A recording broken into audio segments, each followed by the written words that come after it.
Captain Roran had spent more years in war than he cared to count. The battles, the orders, and the constant rush of adrenaline had left him tired in ways that no sleep could fix. Now he lived alone on the outskirts of a human colony on the planet Ardessa, a world scarred by past conflicts. The settlements were small, scattered clusters of metal and stone, with walls built to protect against storms, wild animals, and sometimes worse. Roran preferred quiet, away from the chatter of civilians, their laughter sometimes a harsh reminder of a life he had never fully known. On this morning, the sky was streaked with orange and red. Ardessa's sun barely peeked over the jagged hills as Roran adjusted the straps on his worn backpack. He needed to scavenge for supplies. His old military instinct still guided him. Moving silently through the abandoned sections of the battlefield that had once claimed so many lives. Broken vehicles lay scattered, their twisted metal a graveyard of technology. As he moved carefully across a crumbled bridge, he caught a faint, high-pitched sound. It was not the wind or a bird. It was a cry, a fragile, desperate sound. Roran froze, scanning the area. Among the rubble of a collapsed building, he saw a tiny, shaking figure. It was no human. His sharp eyes recognized the unusual scales, tiny claws, and large, wet eyes that reflected fear and pain. A hatchling, a dragon hatchling. Roran's heart thumped. Dragons were considered extinct on Ardessa. Their kind hunted or lost to time. Yet here one was, small and vulnerable, its scales glinting a soft gold in the sunlight. Its wings were too small to fly, and it trembled. Trapped beneath a beam of metal, Roran's hand went to the beam. He tested its weight, then pushed with careful strength. The beam shifted slightly. With effort, he lifted it enough for the hatchling to crawl free. The dragon collapsed onto the ground, panting, weak but alive. Roran knelt beside it, gently brushing dust from its scales. "Easy now," he whispered. A skill he had long ago learned was just as useful in war as in peace. The hatchling blinked at him, and for a moment Roran saw fear, but also a flicker of trust. He looked around. There was no mother in sight, no sign of another dragon. The hatchling must have been separated from its family during the chaos of the old battles. Roran knew the risks. Dragons were dangerous, even small ones. But this little creature was defenseless. He could not leave it here to die. He lifted the hatchling into his arms, careful not to hurt it. The little dragon snuggled against him, its tiny body surprisingly warm. Roran smiled faintly, a rare expression these days. He had not felt this kind of connection in years. Even his dog, long gone, had not stirred such a sense of responsibility. Back at his small cabin, Roran prepared a makeshift nest. He used blankets, a few soft furs, and a shallow crate to keep the hatchling safe. He fetched water and improvised food, a mix of ground protein and fruit. The hatchling watched him with wide eyes, tilting its head in curiosity. Over the next few days, Roran devoted himself to caring for the hatchling. He named it Ember after the faint warmth he felt radiating from its tiny body. Ember grew stronger each day, chirping and crawling with energy. Roran began to notice something remarkable. The hatchling seemed to respond to his moods, nudging him gently when he was down and curling against him when he rested. It was more than instinct. It was a bond. But life on Ardessa was not simple. The colony was wary of dragons, even rumors of them. Any sign of a dragon could attract unwanted attention, hunters, mercenaries, or worse. Roran knew he had to keep Ember hidden. He constructed a small, camouflaged shelter behind his cabin, a place where Ember could play and practice stretching its wings. Ember was curious and clever. Within a week, it learned to climb, to balance on narrow ledges, and even to mimic small sounds Roran made. One morning, Roran awoke to find Ember perched on his chest, its tiny snout tickling his neck, letting out a playful puff of smoke. Roran laughed, a sound he had not heard from himself in years. It was a dangerous joy, this connection to a creature so rare, yet he could not deny it. Despite the happiness, Roran remained cautious. He remembered the old stories from his military days. Dragons, when provoked, could destroy entire settlements. But Ember was different. The hatchling seemed gentle, intelligent, and perhaps even capable of understanding Roran in ways no human could. He made a promise to himself. He would protect Ember, no matter what. One evening, while checking the perimeter of his property, Roran noticed something unusual. The wind carried a faint metallic scent, like ozone after a storm. Ember twitched its ears, growling softly. Roran followed the sound to the edge of the forest. Shadows moved between the trees, but they were not ordinary animals. His instincts kicked in. He crouched low, scanning the area. From the darkness emerged two figures, human but heavily armed. Mercenaries. Roran tensed, ready for confrontation. One stepped forward, eyes narrowing. "We heard about a dragon hatchling," the man said, voice low. "Hand it over, and we'll leave you alive."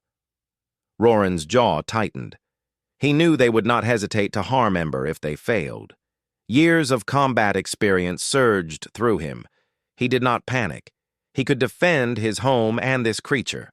He raised his hands slowly, keeping his stance firm. "You'll have to get through me first," he said, voice steady. The mercenaries laughed, underestimating him. But Roran had not survived wars by relying solely on strength. He led them on a chase through the uneven terrain, using the knowledge of every ridge and hidden path he had memorized over years. Ember followed from the shelter, its small body nimble, puffing harmless smoke to distract the intruders. Together, they moved like a team, instincts blending perfectly.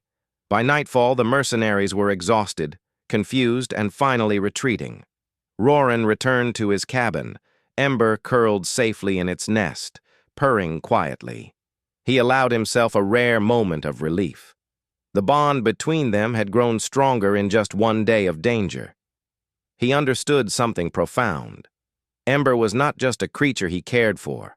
Ember was a companion, a partner, and in some ways a reminder of the humanity he thought he had lost. Roran looked at Ember, now asleep with one small claw resting on his hand.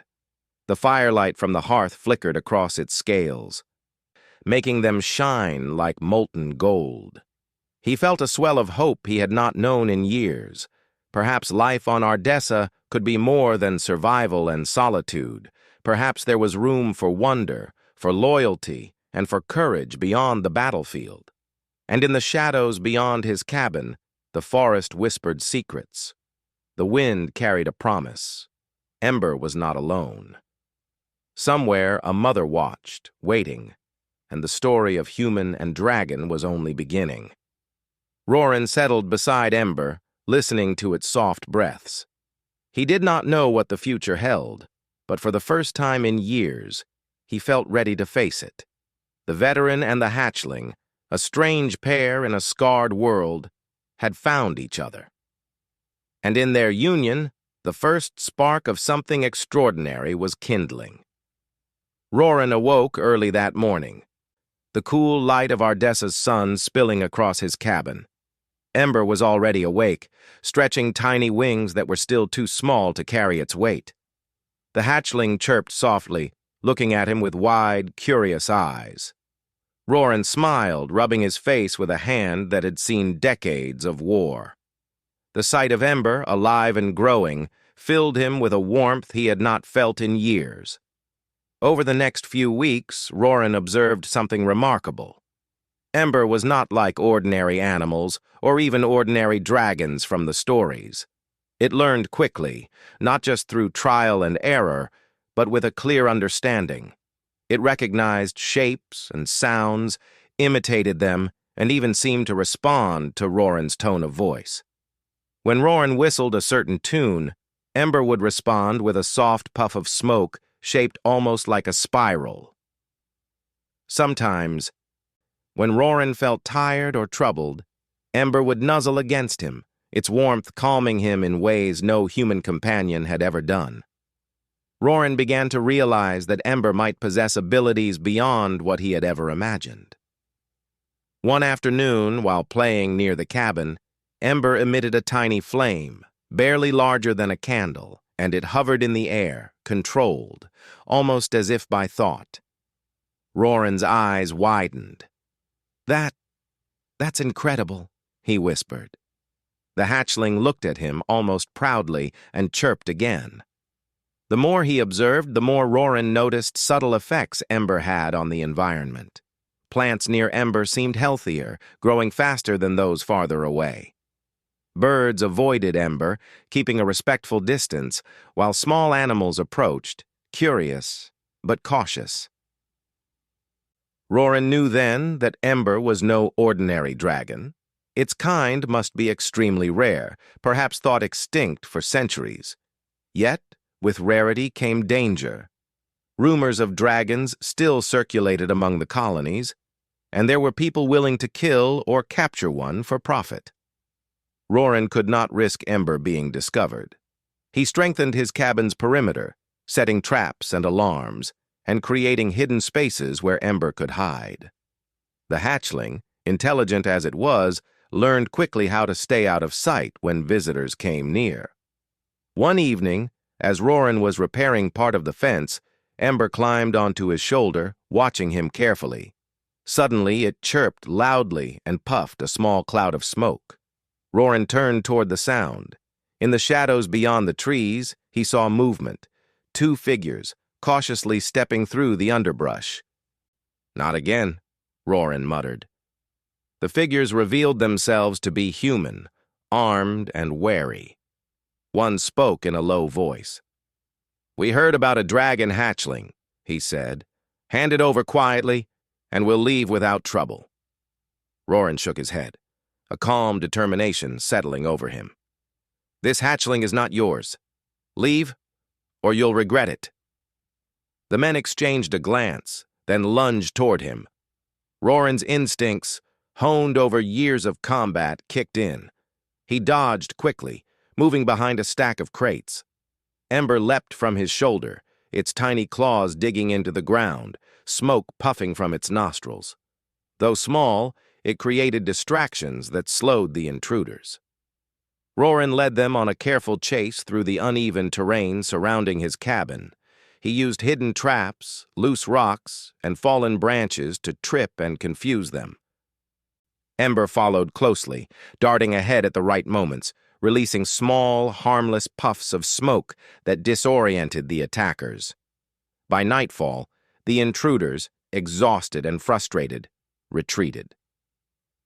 Back at the cabin, Roran knelt beside Ember, who curled against him, exhausted but proud. "You were amazing," he said softly.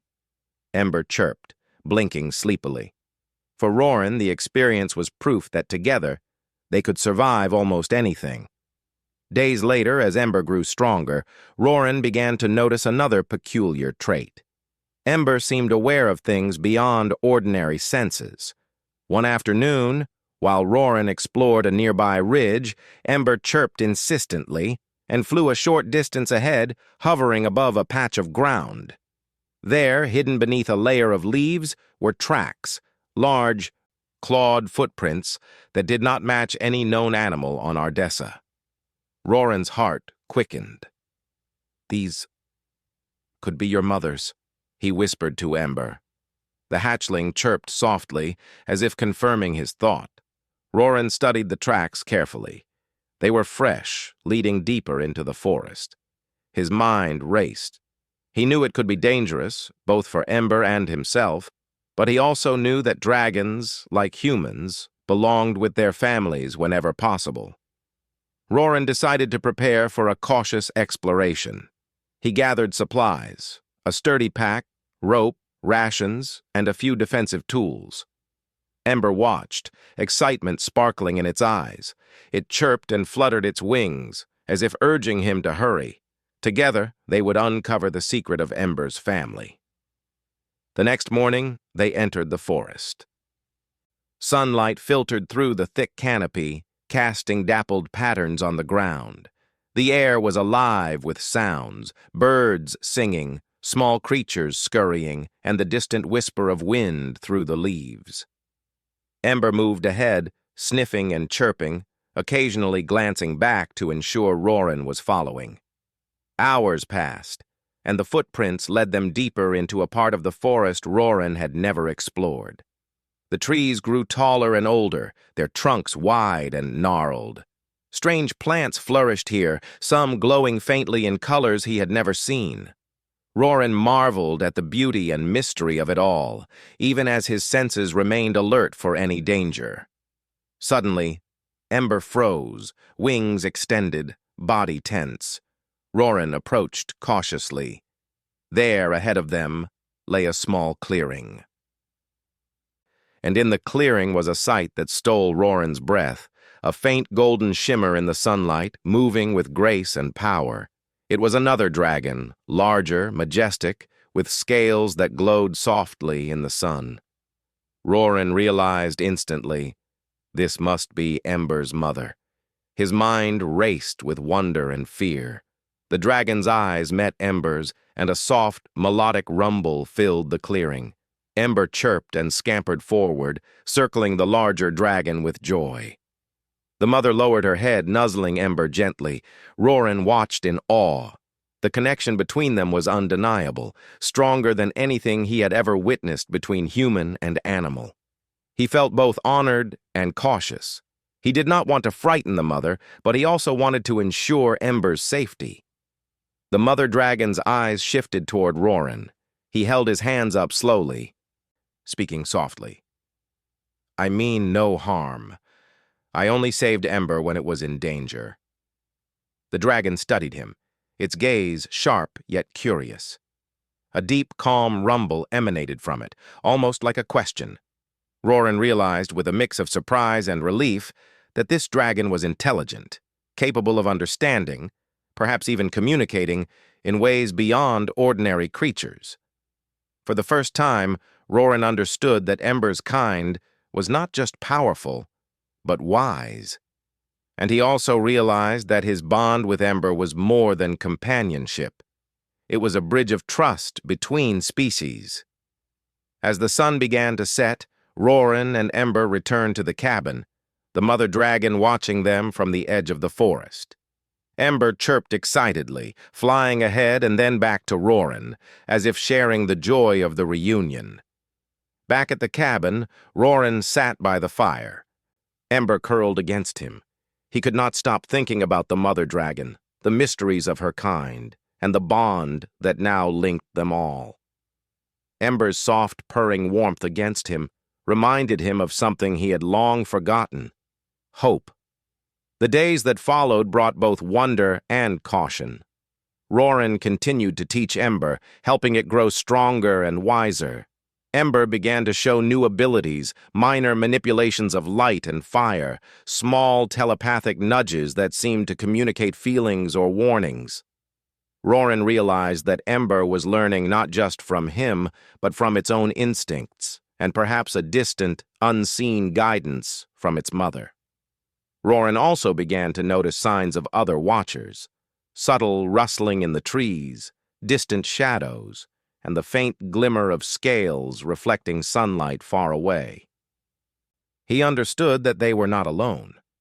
The mother dragon, and perhaps others, were nearby, observing, and Roran knew that one day he might have to meet them fully, face to face. For now, though, he focused on the bond he shared with Ember. In the quiet of the cabin, with the fire casting golden light across the room, Roran allowed himself a rare moment of peace. War had taken much from him, but it had not taken the capacity for care, for connection, for courage. Ember had awakened that in him, reminding him that even in a scarred world, life could surprise, inspire, and heal. And somewhere in the forest, the mother dragon watched, patient and proud. She sensed the human's integrity, the bond he had formed with her offspring, and the possibility of a new future, one where humans and dragons might not only coexist, but protect and learn from each other. The story was only beginning, but for Roran and Ember, the first chapter of an extraordinary journey had already been written in trust, courage, and hope. The sun rose slowly over Ardessa, painting the jagged hills with gold and pink light.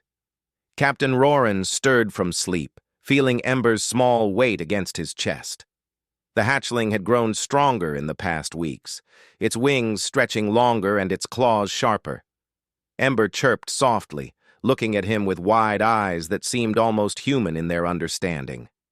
Roran had sensed something changing. Ember was growing not just in size, but in intelligence and strength. Its small puffs of fire were now controlled, and tiny bursts of heat radiated from its body when excited.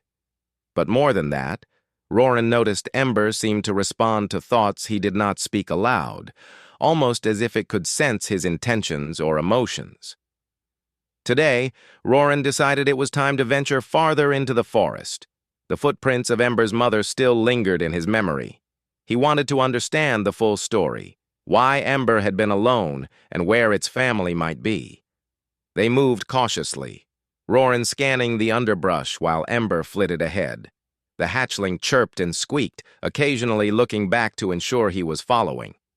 As they walked, Roran's mind wandered to his own past. He had fought in wars, led squads, and survived missions that had left others broken. Yet none of it had prepared him for this, a bond with a creature so rare, so extraordinary. Hours passed, and the forest grew denser. The trees towered overhead, their leaves forming a thick canopy. Strange plants glowed faintly in patches, and distant calls of unknown animals echoed through the silence. Ember suddenly stopped, ears twitching, tail flicking. Roran crouched beside a large fern, peering ahead. A clearing opened before them, bathed in sunlight. And there she was, the dragon from Ember's tracks, larger and more magnificent than Roran had imagined. Her scales shimmered with soft gold and copper tones, reflecting the sun like liquid metal. Wings, folded but massive, stretched across the ground. Eyes, deep and intelligent, focused on Ember. Ember chirped excitedly and leapt forward. The mother dragon lowered her head, touching noses with her hatchling in a gesture of affection. Roran watched, speechless, as the bond between the two was made clear in a way words could never describe. The mother turned her gaze toward him. Roran held his hands out slowly, showing no threat. "I saved Ember," he said quietly. "I only wanted to protect it." The dragon's eyes narrowed, studying him intently. A low, resonant hum vibrated through the clearing, almost like a question.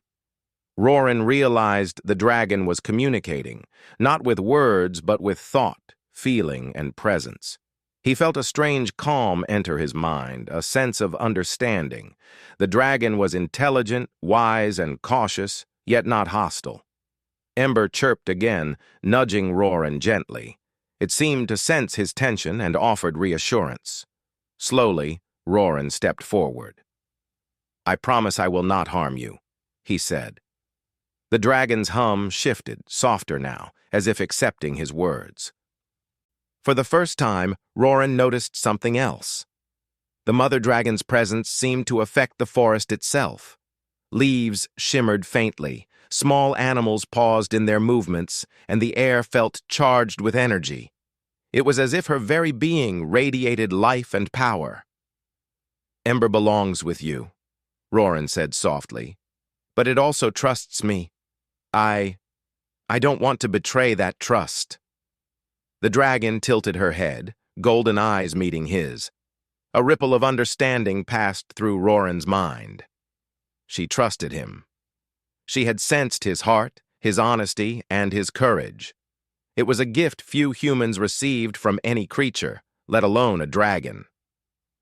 The moment of peace did not last long. A distant clatter reached their ears, metallic, harsh, and deliberate. Roran's instincts flared. He crouched, scanning the tree line. Two figures, heavily armed, were moving toward them. Mercenaries. They had followed Ember's trail, drawn by rumors of the rare dragon. Roran glanced at Ember and the mother dragon. He needed a plan, and fast. "Stay calm," he whispered to Ember. The hatchling chirped softly, nuzzling his shoulder. The mother dragon shifted, wings partially unfolding, muscles tense. Her rumble deepened, a warning to the intruders. Roran realized the dragon's presence alone was powerful enough to deter many foes, but he knew humans could be reckless, especially if they were desperate for profit.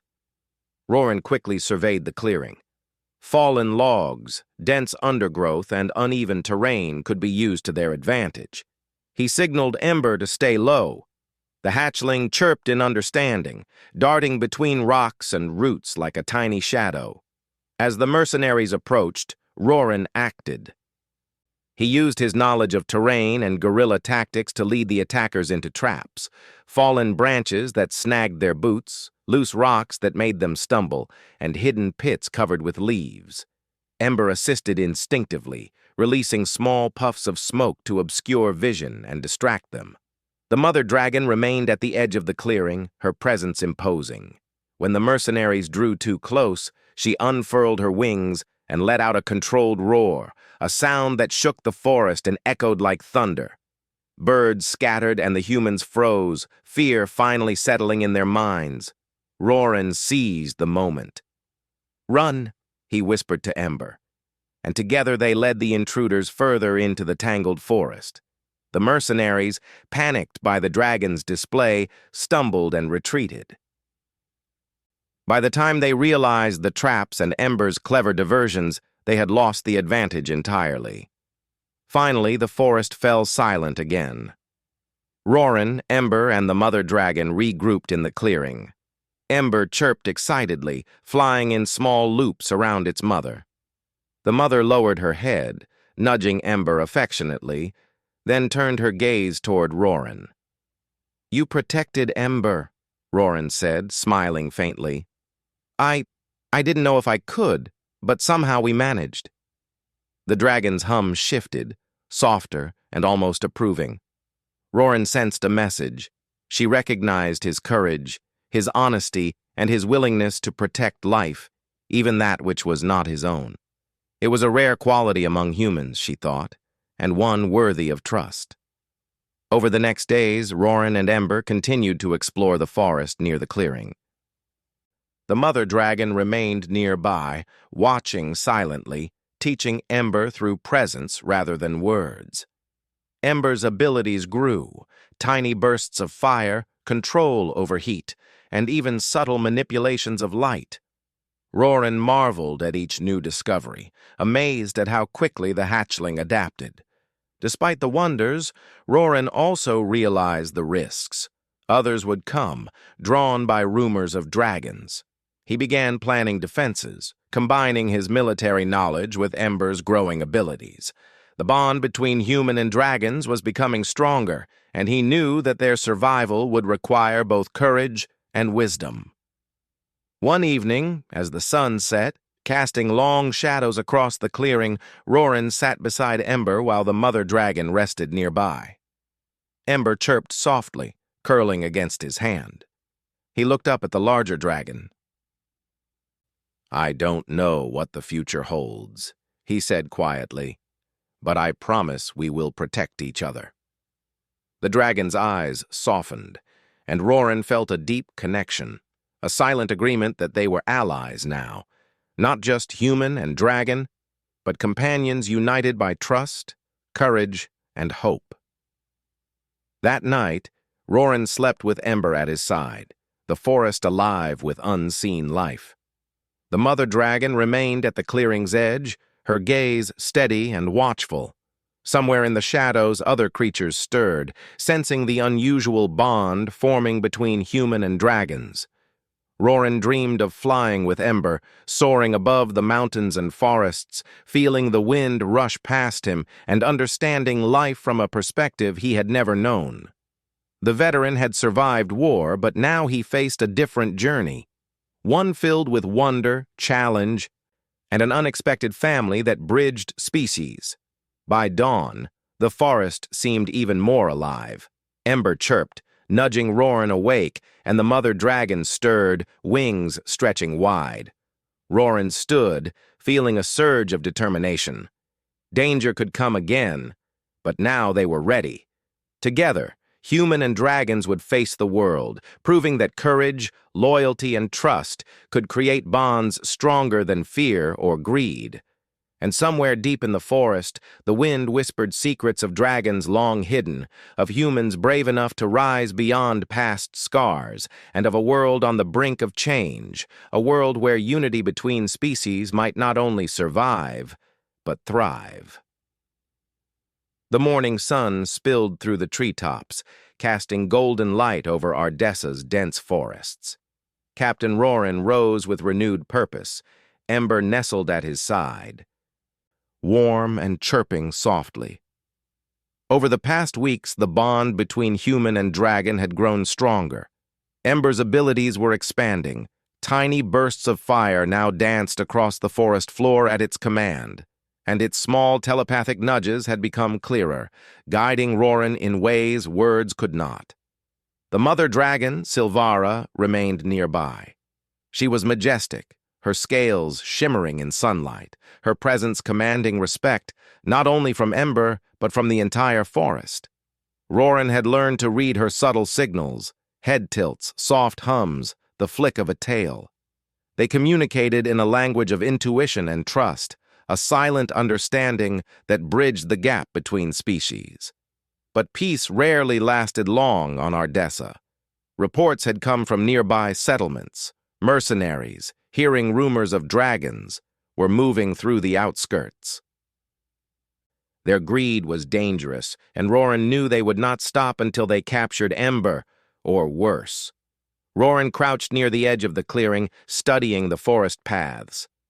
Ember fluttered ahead, small wings beating quickly as it explored, always returning to him with a chirp. "We need a plan," Roran said softly. Ember nudged his hand as if agreeing. Silvara lowered her massive head, eyes meeting his, signaling that she understood. The first step was to prepare defenses around the forest paths. Roran used his military knowledge to set clever traps, hidden pitfalls, tripwires, and natural obstacles that would slow or confuse intruders. Ember assisted, darting through the undergrowth, testing each setup with small puffs of smoke that helped mark areas needing reinforcement. By midday, the forest was transformed. What had seemed like an ordinary woodland was now a network of hidden barriers, tunnels, and lookout points. Silvara's presence alone added a layer of protection. Her roar could carry for miles, warning creatures and humans alike. As the sun climbed higher, distant sounds reached Roran's ears, metal clanking, voices shouting, and the unmistakable crunch of heavy boots on soft earth. The mercenaries had arrived. Roran signaled Ember and Silvara, and they moved into position. The intruders came in waves, confident and armed. But they had not anticipated the teamwork of human and dragons. Roran led the first group into a narrow pass. Fallen branches and hidden pits slowed their advance. Ember flew above, releasing small bursts of smoke to obscure vision, while Silvara's shadow loomed over the trees, a silent warning. The mercenaries faltered, unsure whether to advance or retreat. Roran's voice was steady. "Push them this way!" he shouted to Ember, though the hatchling did not need guidance. With a chirp, Ember darted ahead, its small flames lighting the path in a way that confused the attackers, causing them to stumble into Roran's prepared traps. Silvara then descended, landing with earth-shaking force. The mercenaries froze, seeing the full size and power of a dragon up close. Her wings spread wide, creating a wall of shimmering scales that reflected sunlight directly into their eyes. She did not strike, not yet, but her presence alone was enough to disorient them. Roran took advantage of the moment. Using hand signals, he coordinated Ember and Silvara. Together, the three of them drove the intruders deeper into the forest, away from the settlements. Ember's small flames created barriers of smoke, while Silvara's massive form and controlled roars created intimidation. Roran moved like a shadow among them, using his knowledge of the terrain to stay ahead and keep the intruders off balance. Hours passed in this tense dance of strategy and skill. The mercenaries, growing desperate, attempted to split their forces, but Roran anticipated this. He guided Ember to create diversions while Silvara blocked the retreat paths. The forest itself became an ally, its dense undergrowth, hidden cliffs, and tangled roots working in their favor. Finally, the mercenaries, exhausted and defeated, began retreating. They had underestimated the intelligence, coordination, and courage of humans and dragons working together. Roran lowered his hand slowly, signaling Ember and Silvara to stop. The forest fell silent again, the threat finally gone. Roran exhaled deeply, brushing dirt from his uniform. Ember chirped happily, flying loops around his head, then landing on his shoulder. Silvara's massive eyes met his, and a low hum rumbled through the clearing, a sound of approval, respect, and perhaps even trust. "You were amazing," Roran said softly, looking at Ember. "And you," he added, nodding to Silvara. I couldn't have done it without you both." The mother dragon tilted her head, wings folding slightly as if acknowledging his words. For the first time, Roran felt a deep sense of partnership, not just between human and dragon, but among three beings who had chosen to protect and trust one another. In the days that followed, Roran helped the colony understand the presence of dragons. He demonstrated Ember's intelligence and Silvara's restraint, showing that dragons were not mindless beasts, but intelligent creatures capable of cooperation. Some villagers remained fearful, but many were curious, inspired by the bond between the veteran and the dragons.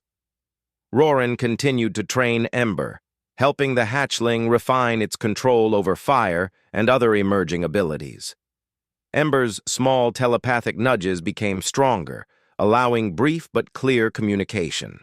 Silvara would occasionally guide them, teaching Ember through example rather than words. The trio grew closer with each passing day, a unique team in a world that had once seemed harsh and unforgiving.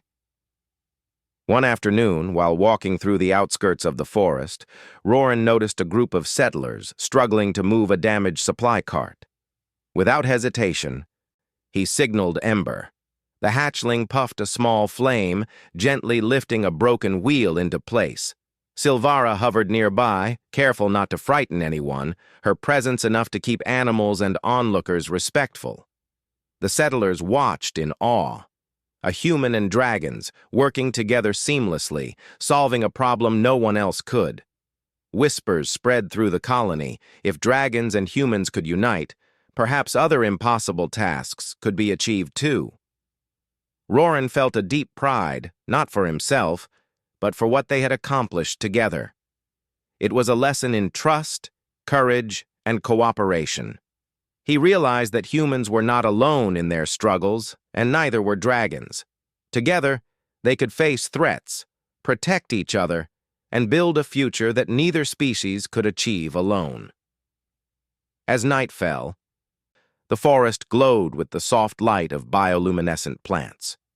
Roran and Ember sat by the fire, Silvara resting nearby. Ember chirped softly, curling against his arm. He looked at the mother dragon, her eyes reflecting the flickering flames. "I think we can make a difference," he said quietly. "Not just for us, but for everyone who lives here." Silvara's hum was soft, a gentle vibration in the air. Roran understood it as agreement. Together, they had faced danger, proven their strength, and inspired hope. The human and dragons had become more than allies. They were a symbol of unity, courage, and possibility. In the days that followed, Roran continued to train, patrol, and protect. Ember grew stronger and wiser, Silvara more trusting of humans, and the colony slowly adjusted to the idea that dragons could be friends, not foes. Rumors of the trio spread across Ardessa, drawing curiosity but also respect. And somewhere deep in the forest, new eyes watched the creatures of Ardessa, sensing the unusual bond forming. Whispers of ancient legends stirred, suggesting that humans and dragons, once separated by fear and misunderstanding, were beginning a partnership that could change the world. Roran felt a rare peace as he looked at Ember and Silvara. War had taken much from him, but it had not taken his courage, his loyalty, or his capacity to care. Together they had turned fear into trust, danger into cooperation, and solitude into family. The night was calm, yet the wind carried distant echoes of challenges yet to come. Roran knew that more threats would arise, humans greedy for power, predators or natural dangers, but he also knew they were ready. Together, human and dragons could overcome almost anything. With Ember asleep on his shoulder and Silvara resting nearby, Roran allowed himself to hope. They had survived the first great test, and as the stars began to shine above Ardessa, he understood that the journey was far from over. But for the first time in years, he felt truly alive and truly part of something extraordinary. The sun rose over Ardessa, painting the hills and forests in shades of gold and crimson. Captain Roran stood at the edge of his cabin, Ember perched on his shoulder and Silvara resting nearby. The forest was quiet now, peaceful, but Roran knew it would not stay that way forever. Threats still lingered in the distance, greedy humans, wild predators, and the unpredictable dangers of the world, but for now, there was calm. Ember chirped softly, stretching its small wings, and Roran smiled. The hatchling had grown considerably since they first met. Its scales shone like polished gold, its fire bursts were precise, and its intelligence was remarkable. But more than strength, Ember had learned trust, loyalty, and courage. The same qualities Roran had admired in the humans he had served with during his years at war. Silvara stirred, raising her massive head. Her eyes met Roran's, deep and intelligent, filled with a quiet understanding. She had watched him carefully, assessed his intentions, and now she seemed to recognize him as more than a protector. He was family. Roran approached her slowly. "Thank you," he said softly, "for trusting me, for trusting us." The dragon's hum vibrated in the air, a gentle, approving response. Roran had learned to feel the nuances in her communication, to understand her thoughts not with words, but with presence and intent. Together the three of them had survived mercenaries, dangers in the forest, and the uncertainty of their strange new bond. But today would test them in a new way. Reports had reached the colony of a group of hunters moving through the eastern plains, seeking rare creatures for profit. If they reached Ember or Silvara, disaster could strike the forest and the settlements alike.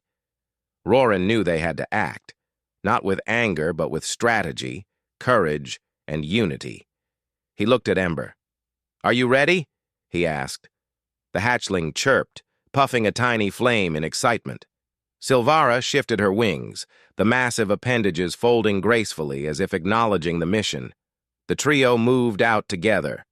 A unique team in a world that had long believed humans and dragons could not coexist. Roran led the way, using hidden paths, natural cover, and his military experience to anticipate the hunters' movements. Ember darted ahead, scouting from the air, while Silvara's massive presence provided both protection and intimidation. Hours passed, and the hunters' camp came into view. A cluster of tents and wagons, unaware of the eyes watching from the forest. Roran crouched behind a large rock, whispering to Ember. "We need to be smart. We can't just rush in." The hatchling chirped, seemingly understanding. It flitted silently, a shadow among the trees, observing the camp. Silvara lay low, her scales blending with the forest, eyes fixed on the intruders.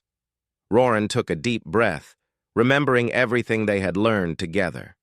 The power of trust, the importance of strategy, and the strength of their bond.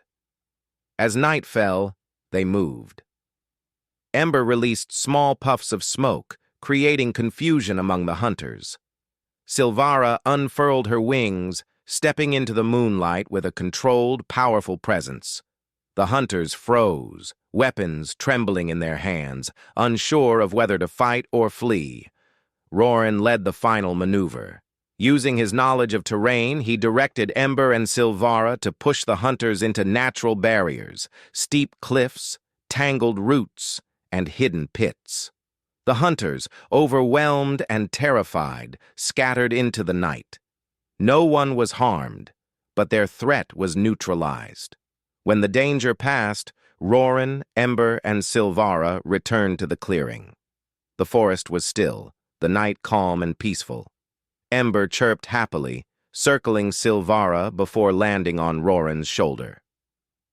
The mother dragon lowered her massive head, nudging Ember gently, then fixed her eyes on Roran. "You have done well," Roran whispered, understanding her message. "Not just for Ember, but for all of us."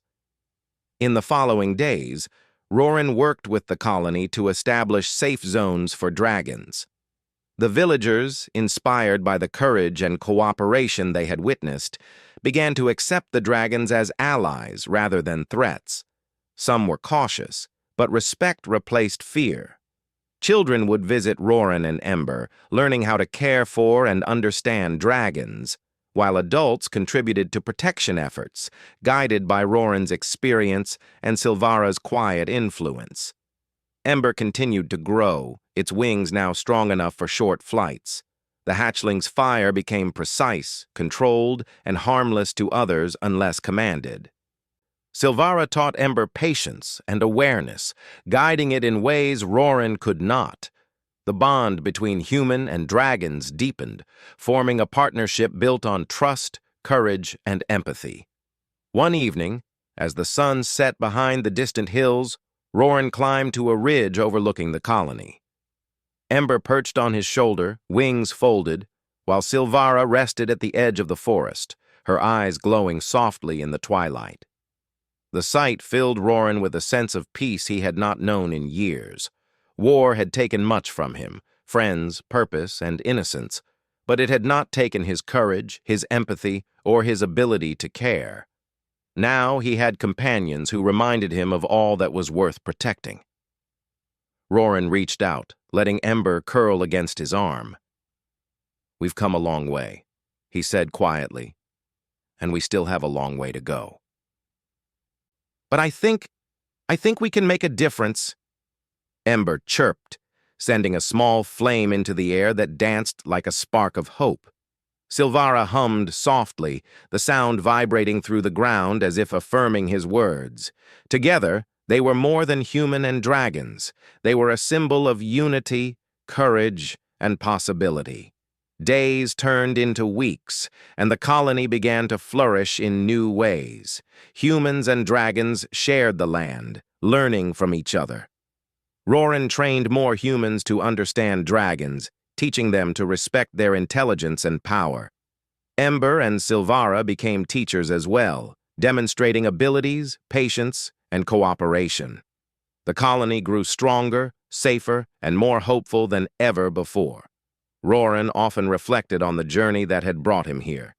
He had been a veteran, hardened by war and loss. But Ember had reminded him of the joy of connection.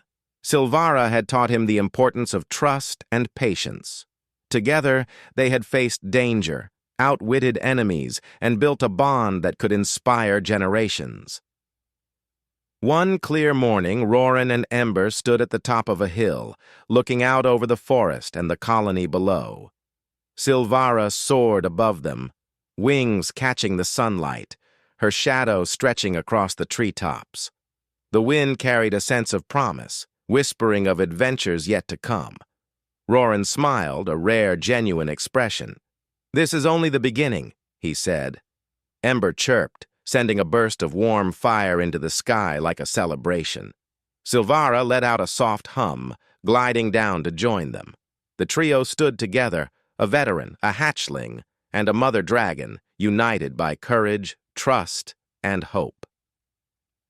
As night fell, the stars shone brightly over Ardessa. The colony below slept peacefully, safe under the watchful eyes of Roran, Ember, and Silvara. The forest was alive with life, thriving in harmony with the humans who had learned to respect it. And high above, the wind carried whispers of a world where humans and dragons could coexist, protect, and inspire each other. Roran felt the weight of his past lift slightly. He had faced battles, loss, and solitude. But now he had found something far more powerful than any weapon: companionship, purpose, and a family built on trust. Ember chirped softly, nuzzling his hand, and Roran knew he would protect this world and its creatures for as long as he lived. Silvara rose into the air, wings spread wide, and Roran watched, feeling a connection that transcended words. The mother dragon and her hatchling were no longer just creatures to protect. They were partners, allies, and friends. Together they had proven that courage, empathy, and unity could overcome fear, danger, and uncertainty. And so, under the golden dawn and starlit skies of Ardessa, the veteran, the hatchling, and the majestic dragon mother stood together, ready for the future. A new beginning had begun. A world where humans and dragons could live in harmony, where bravery and kindness could create bonds stronger than fear, and where the story of a human and two extraordinary dragons would inspire hope for generations to come. Roran looked at Ember and Silvara, a smile touching his lips. "We did it," he whispered. "We're just getting started." The hatchling chirped joyfully. Silvara's hum filled the air, and the wind carried their promise across Ardessa. It was a future worth fighting for, a future they would protect together.